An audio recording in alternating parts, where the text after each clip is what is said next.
Donc, on démarre ici la discussion sur le déploiement du diagramme de cas d'utilisation.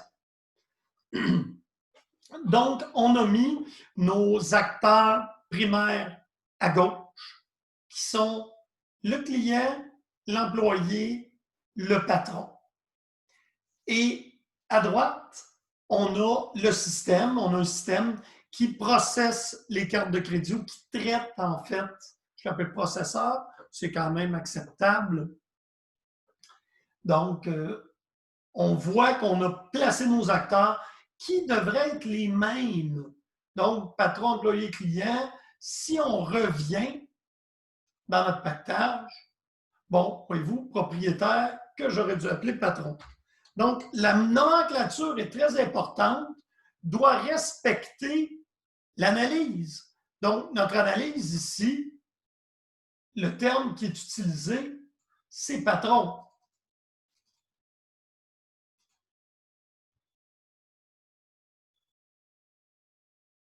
Donc, client puisse passer des commandes. Choisir dans une liste et la dimension est payée au moyen d'une carte de crédit. Si je vous demande, vous souvenez-vous, dans la discussion qu'on a eue sur l'analyse, je vous ai dit qu'est-ce qui est important que vous ayez retenu de l'analyse pour vos discussions avec votre client ou vos utilisateurs. J'ai donné 2 phrases, j'ai dit ça là. Si vous retenez juste ça du dernier cours, là, vous avez retenu l'élément essentiel du cours d'avant. Vous souvenez-vous, c'est quoi?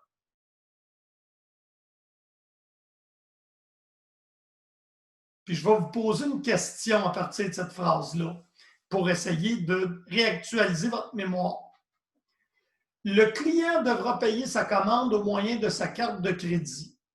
Vous livrez le système et là, le patron vous dit, ben oui, mais là, les clients, il y en a qui veulent utiliser leur carte de débit.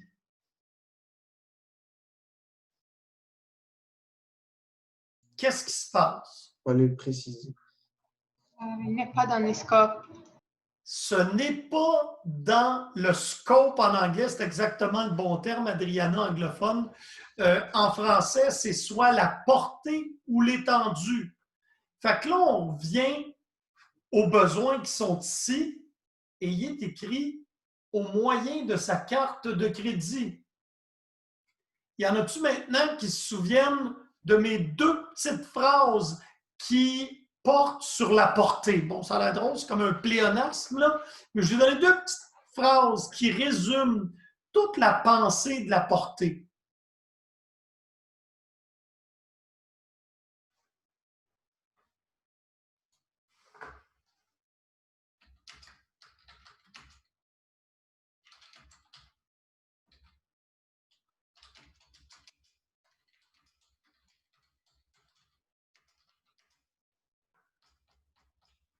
Y a-t-il quelqu'un qui est capable de me compléter ma petite phrase qui est là, là?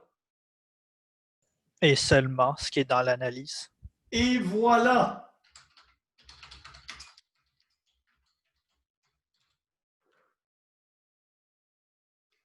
Tout ce qu'il y a dans l'analyse. Mais seulement ce qu'il y a dans l'analyse. Comme Adriana nous dirait, la réponse au client devra être claire, qu'à l'effet que c'est un changement de portée. Et vous souvenez-vous du triangle de fer que je vous ai montré? Oui. Si je change la portée, ça revient à changer la définition du produit. Qu'est-ce qui va se passer avec le temps ou l'argent? Le prix va augmenter et le temps va se prolonger. Exactement ça. Donc, vous allez dire au client, là, tu poses une question. Monsieur le client, qu'est-ce qu'on fait? Est-ce qu'on met ça de côté et on met ça dans une... Il y en a qui se souviennent du terme? Je vais vous donner l'acronyme.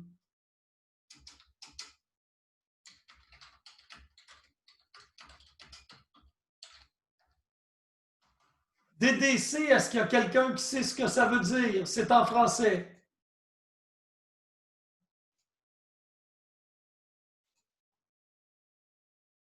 Je vais commencer à vous donner des indices.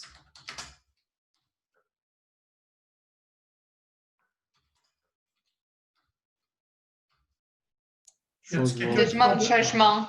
Oui, c'est une demande de changement. Ah, c'est la même chose que l'anglais de backlog ou pas vraiment?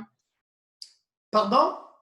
C'est la même chose que dans l'anglais de backlog ou pas vraiment? Ce n'est pas la même Si chose. on veut, ça va probablement se ramasser dans le backlog. Mais avant d'être là, il faut savoir si tu es emporté. Puis là, tu as introduit quelque chose d'intéressant, Adriana, qui est quand on développe dans un Scrum, qui est un backlog, utilisez-vous ça, l'approche agile dans certains de vos cours?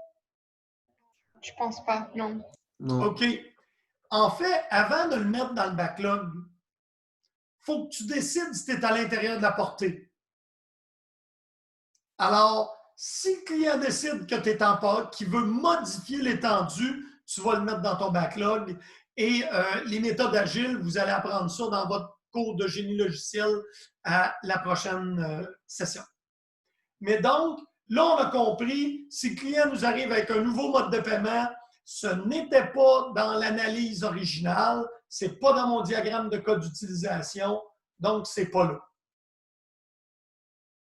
Donc, je reviens ici à mes cas d'utilisation, payer commande, et ça aurait dû être.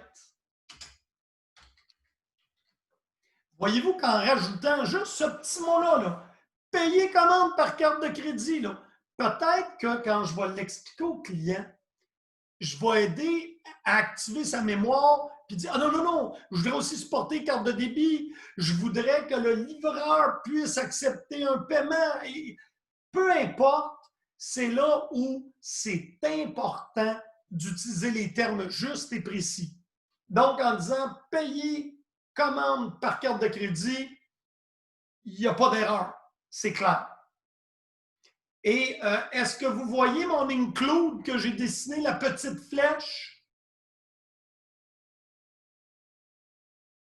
Confirmer commande doit toujours inclure que la commande est payée. Donc, c'est pour ça que j'ai un include.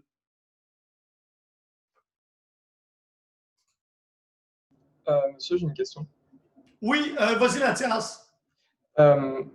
Est-ce que dans le document, c'est marqué que avant de passer une commande, le client il doit s'inscrire en donnant son nom et son prénom. Donc, est-ce que l'inscription ne doit pas être included dans payer commande? Donc, moi, je l'avais mis ici. Et là, tu me dis, oui, mais il faudrait qu'il soit inscrit avant. Hein? Parce que c'est ça que ça dit. Et là, on comprend une des faiblesses du diagramme de cas d'utilisation. Ça ne me dit pas qu'est-ce qui arrive avant l'autre. Hormis les extend puis les include, parce que tu sais que confirmer commande, si tu fais un include payer commande, ben, tu sais que ça va se faire en même temps.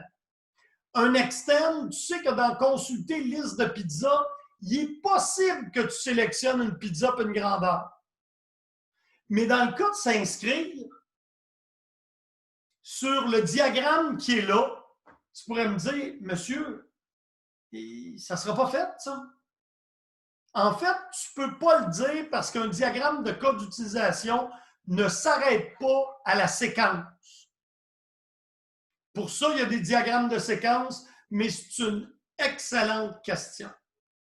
En fait, dans s'inscrire, si on ne veut pas qu'il s'inscrive plusieurs fois, qu'est-ce qu'il va faire la deuxième fois qu'il va revenir dans le site? Se connecter. Voilà. Donc, vous m'auriez mis une bulle se connecter.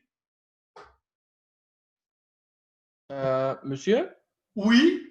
mais si l'inscription est obligatoire, on doit faire un extend avec la consultation des pizzas. Parce que si on ne s'inscrit pas, on n'aura pas le droit ou le choix de pouvoir commander des pizzas.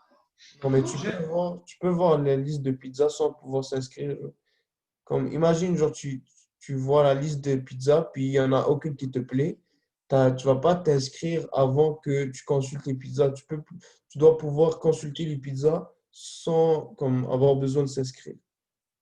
Écoutez, puis là, je veux dire, ça, là, c'est probablement un bon cours d'analyse. Ces discussions-là, et Reda, je te remercie beaucoup de ton intervention. Ces discussions-là font ce qui améliore ton analyse. Et moi, je suis d'accord. Puis là, on pourrait avoir une discussion, là, parce qu'on pourrait dire, oui, mais dans la description des besoins, ça laisse à penser que c'est obligatoire.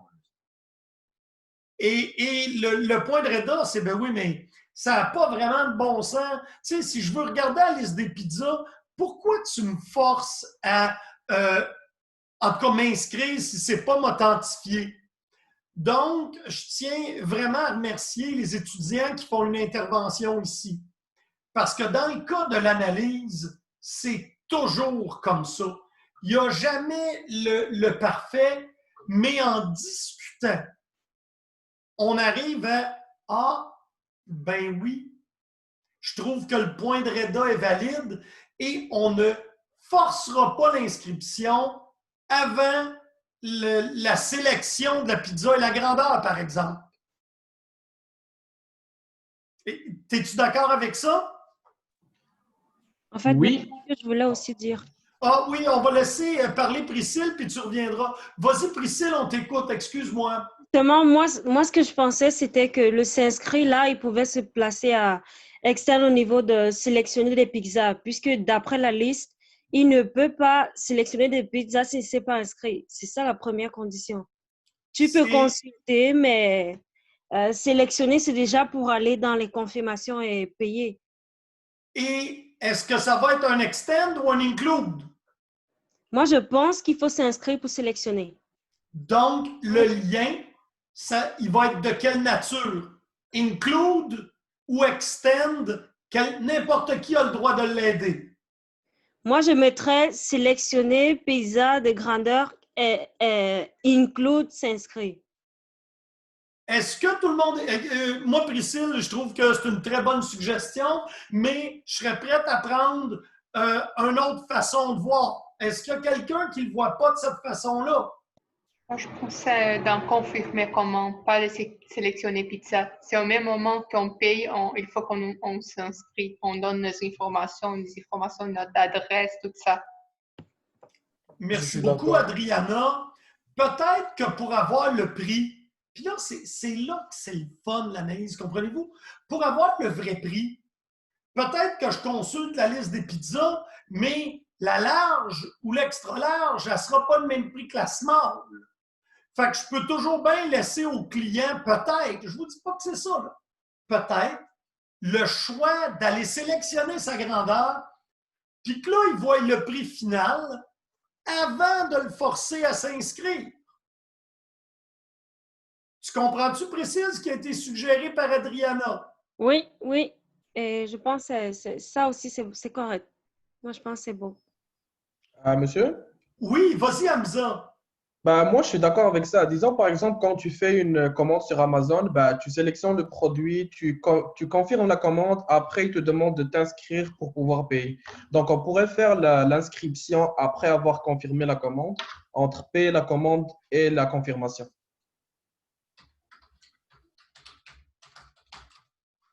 Donc, et j'aime ça. Et honnêtement, là, vous êtes sur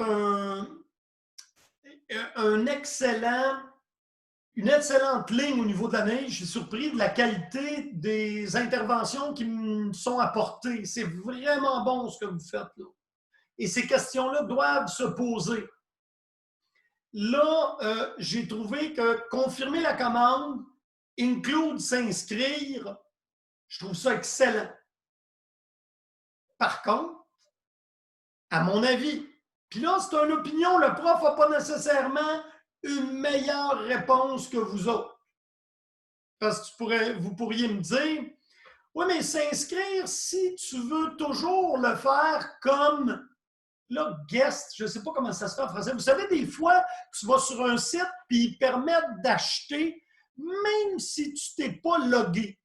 Hein, tu passes ta commande comme guest, je ne sais pas c'est quoi en français. Ça vous est arrivé de passer des commandes où tu n'es pas obligé de te créer tout un profil? Oui. Ouais. Alors, peut-être que s'inscrire serait une meilleure réponse, mais moi, ce que je voyais s'inscrire et confirmer commande include toujours s'authentifier. C'est une autre suggestion que je vous fais, là, puis je ne dis pas que j'ai une meilleure réponse que vous autres. Puis j'aurais probablement accepté les deux. Je pense que c'est une meilleure méthode. Je pense que je n'ai pas compris le truc d'authentifier les inscriptions. OK. S'authentifier, habituellement, c'est rentrer ton nom d'utilisateur et ton mot de passe. Tu n'es pas obligé de tout refaire. OK, oui. Donc, je m'inscris une seule fois, mais je suis obligé d'être authentifié à toutes les fois où je veux commander une pizza. Mais pour ça, je pense que ça ne va pas comme être inclus avec les confirmés commandes en pensant comme le côté entreprise. Parce que pour moi, c'est important de savoir quand même à quel endroit les clients est déjà comme il est allé jusqu'à quelle place. Comme peut-être les cerveaux sont pas les bons. Donc ça, c'est bon pour mon compagnie, pour moi, pour savoir ça. Pour la taille, les prix. Ce n'est pas comme une clou. Je ne sais pas si je m'ai bien fait comprendre. Je vais y revenir parce que je ne suis pas certain d'où tu veux aller avec ça, mais laisse-moi juste terminer. Le lien entre s'inscrire et s'authentifier, selon vous, c'est quoi? Moi, je dirais extend. Oui, c'est un extend parce que tu vas t'inscrire juste une fois.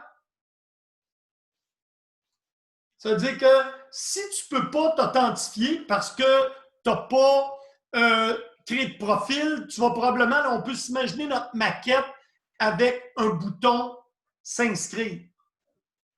Donc, et tu as raison, donc ça va être s'authentifier, extend. C'est s'inscrire qui extend authentifier. Donc, ma flèche va dans l'autre sens. OK. Et c'est effectivement un extend.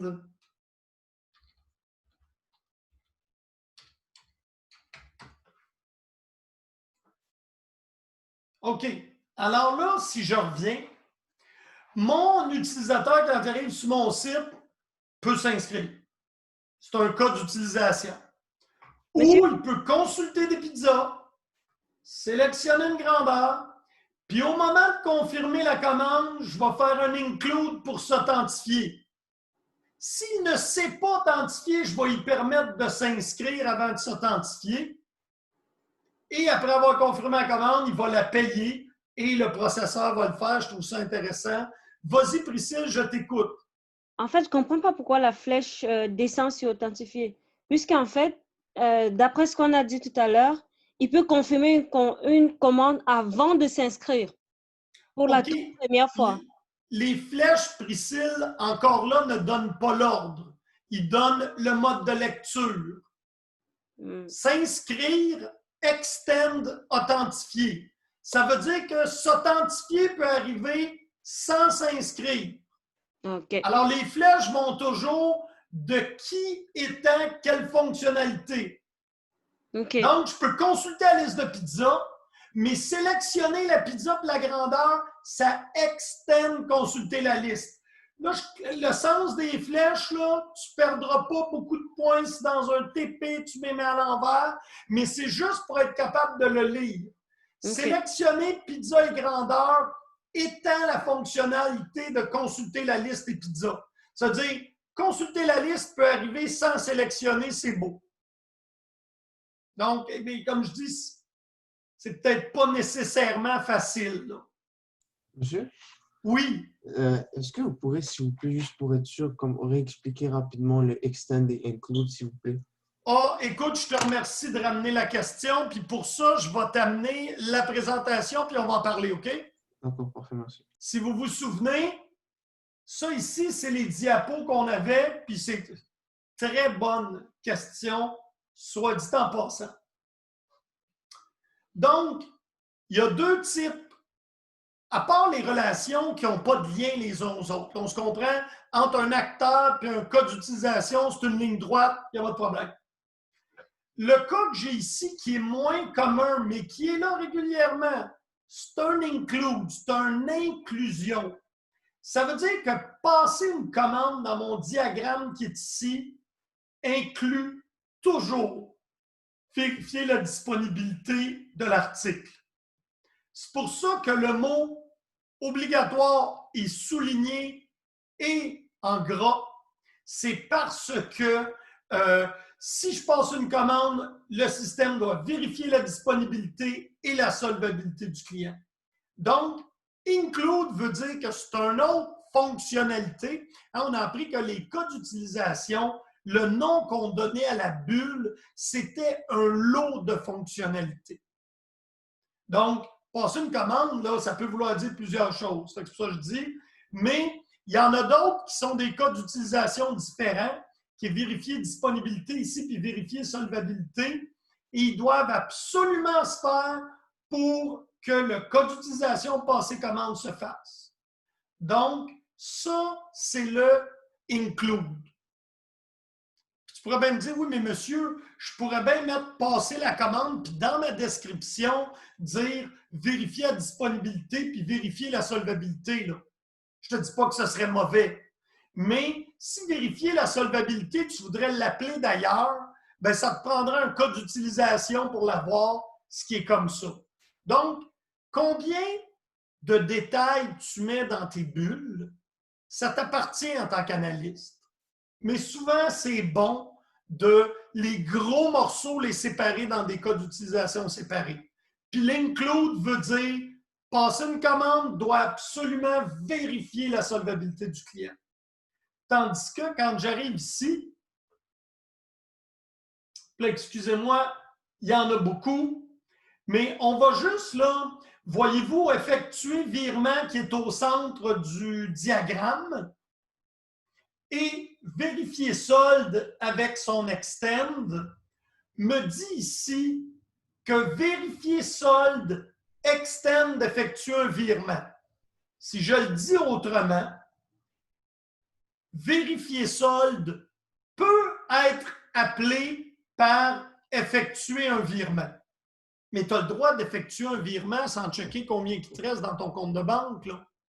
Dans le cas du système qui est ici, tu fais un virement Interac là, de 10$, là, tu n'iras probablement pas voir avant combien il te reste, puis tu n'as pas besoin de voir deux écrans qui te le disent.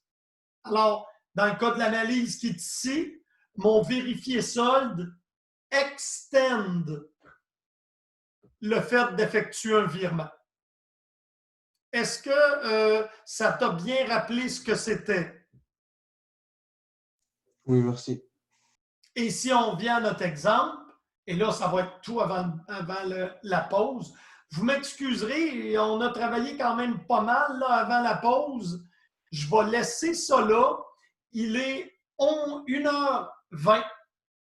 Je vais vous laisser 10 minutes de pause.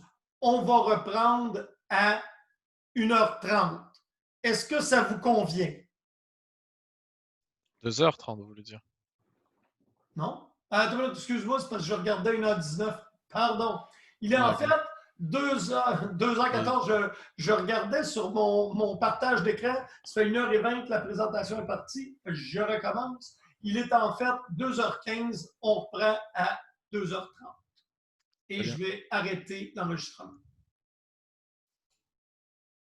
Ce qu'on a pu en partie se rendre compte dans notre diagramme et notre étude de cas, si on vient ici, c'est qu'on a eu d'excellentes discussions, soit dit en passant, sur comment ça fonctionnait, mais on est quand même arrivé rapidement à une certaine problématique qui était, oui, mais qu'est-ce que ça veut vraiment dire le cas? Et là, on a vu que la bulle s'inscrire, bon, ou la bulle s'authentifier, souvent, on aurait besoin de mettre plus de viande autour de l'os, mieux décrire. Alors, on va regarder un petit peu ce qu'on fait parce que habituellement, le diagramme, c'est l'introduction aux descriptions de cas d'utilisation. Puis là, vous allez probablement dire, monsieur, je comprends mieux comment je vais être capable de programmer avec les cas d'utilisation. Alors, avant d'y aller un peu avec la théorie, je vais vous donner un exemple et je vais vous le fournir dans Léa. Ça, c'est un exemple de cas d'utilisation pour demander une course à un chauffeur de Uber. Et là, je n'ai pas la bulle, mais vous allez bien comprendre comment c'est fait. Donc, on a premièrement une matrice en 3 morceaux. On a une matrice ici qui est la partie 1, la partie 2, les déroulements nominaux, les déroulements alternatifs et les pauses conditions. On va regarder c'est quoi tout ça là, parce que c'est facilement mêlant. Donc, j'avais mis ici, c'est notre cas d'utilisation.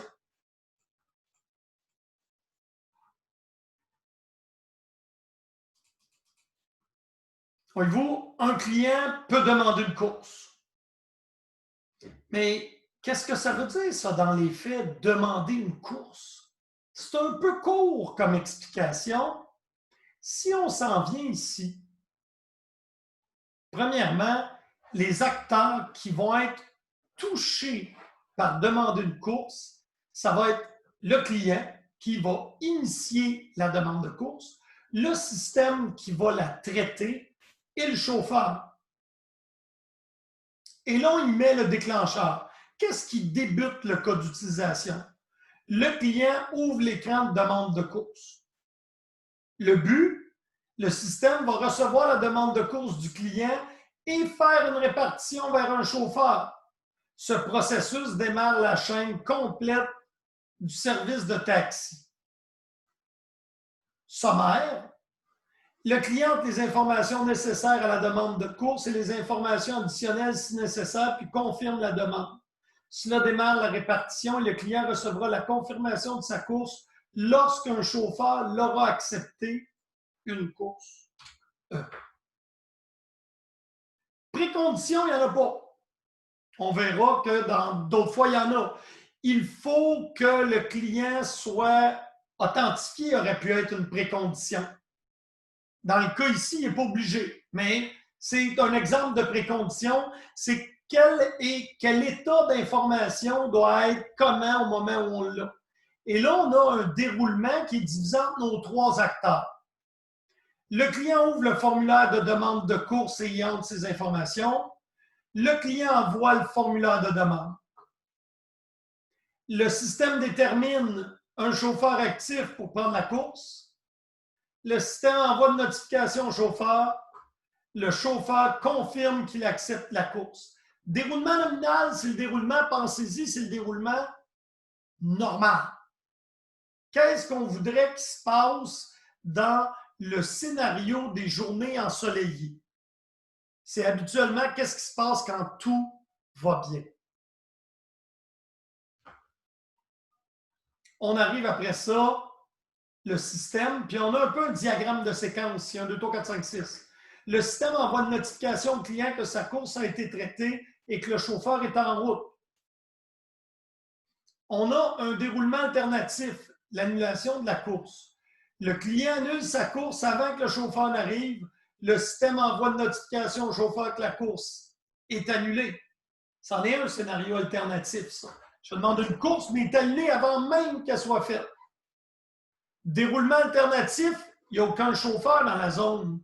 Le client n'a pas de changement, mais là, le système, lui, n'arrive pas à trouver de chauffeur dans la zone du client. Le système répète sa recherche dans toutes les zones et notifie au cellulaire des administrateurs si aucun client, si aucun chauffeur n'a été trouvé. Qu'est-ce que ça va faire, ça? Ça va aussi entraîner les post-conditions. le système va sauvegarder la course et créer un suivi et le chauffeur est assigné à la course. Un cas plus simple, l'inscription. Donc, dans le cas de l'inscription, on a deux acteurs, le client et le système.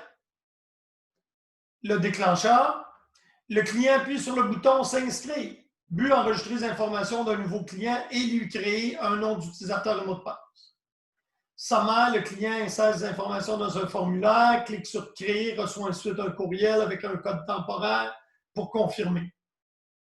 Précondition. Ça, c'est qu'est-ce qu'il faut qu'il soit vrai pour que ton code d'utilisation fonctionne. Mais premièrement, ton client doit posséder une adresse de courriel et un numéro de téléphone dans le cas qui nous intéresse ici.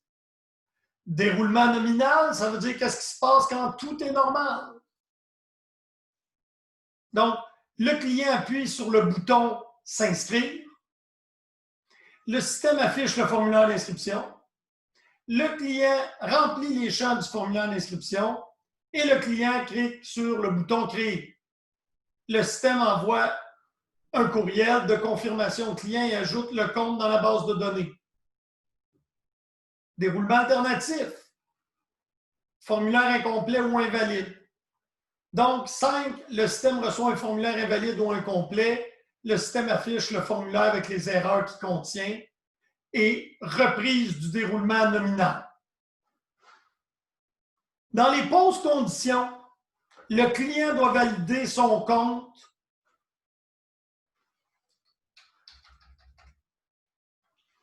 avec le code temporaire.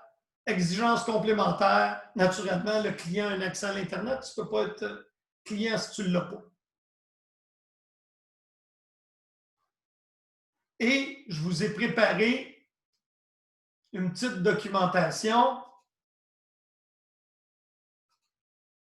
C'est quoi ça? Hein? Donc, description textuelle du code d'utilisation. Tu as la première partie qui doit comprendre le nom du cas, l'objectif ou le but, les acteurs principaux, acteurs secondaires, puis après ça, date que tu as fait le diagramme responsable version. La deuxième partie doit comprendre la séquence nominale, qui est qu'est-ce qui se passe en temps normal, et les séquences alternatives. Les préconditions, qu'est-ce qu'il faut qu'il soit vrai pour que ça se passe. Nos scénarios, qui sont le scénario nominal au minimum et le scénario alternatif ou les scénarios alternatifs.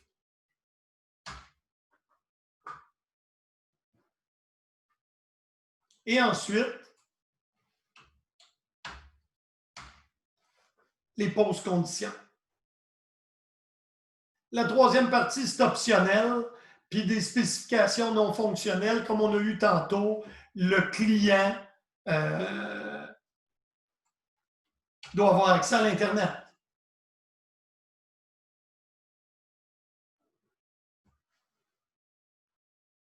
Est-ce qu'il y en a qui ne comprennent pas la partie textuelle? Donc ça, je vais vous le sauvegarder.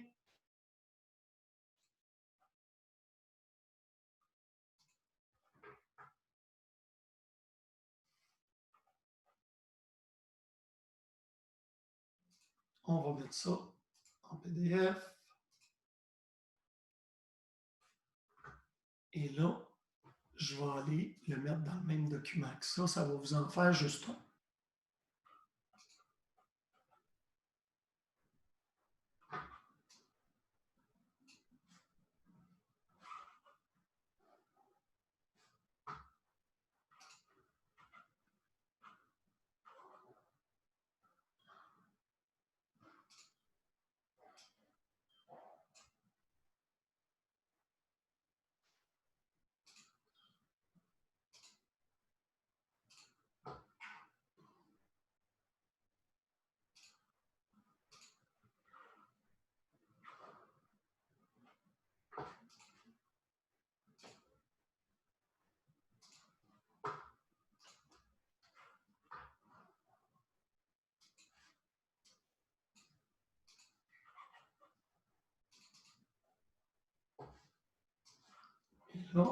Je vais aller vous mettre.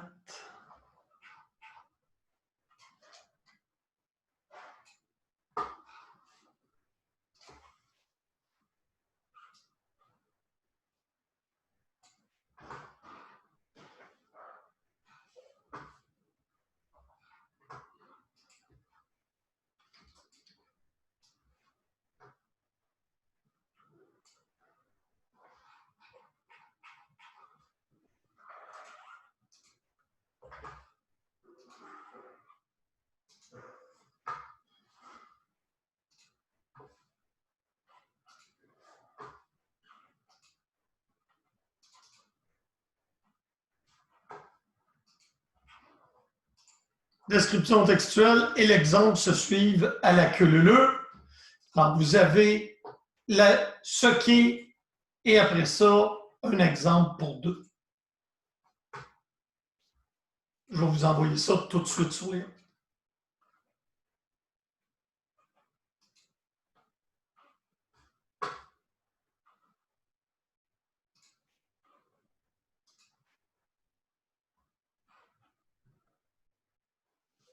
Oui, le cours d'aujourd'hui, Christian, c'était effectivement le laboratoire.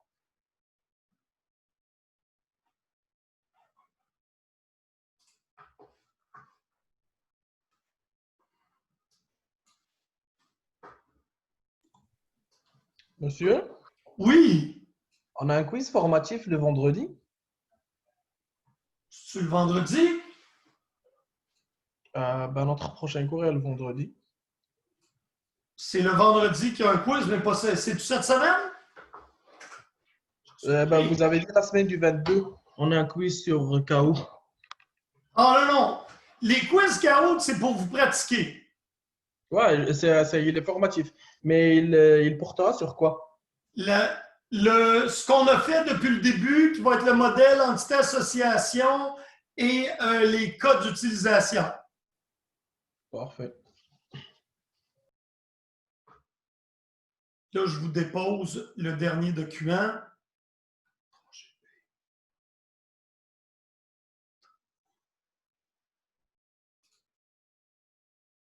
Et là, je vais créer une nouvelle semaine, semaine 4.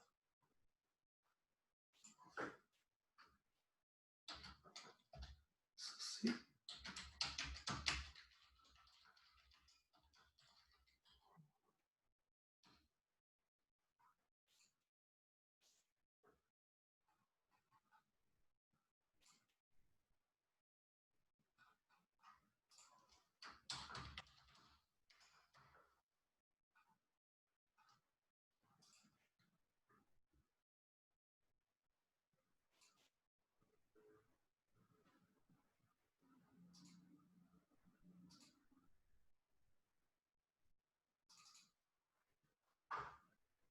Alors, je vous ai déposé dans la semaine 4 la matrice détaillée du cas d'utilisation. Donc, après avoir fait les diagrammes, on fait la matrice.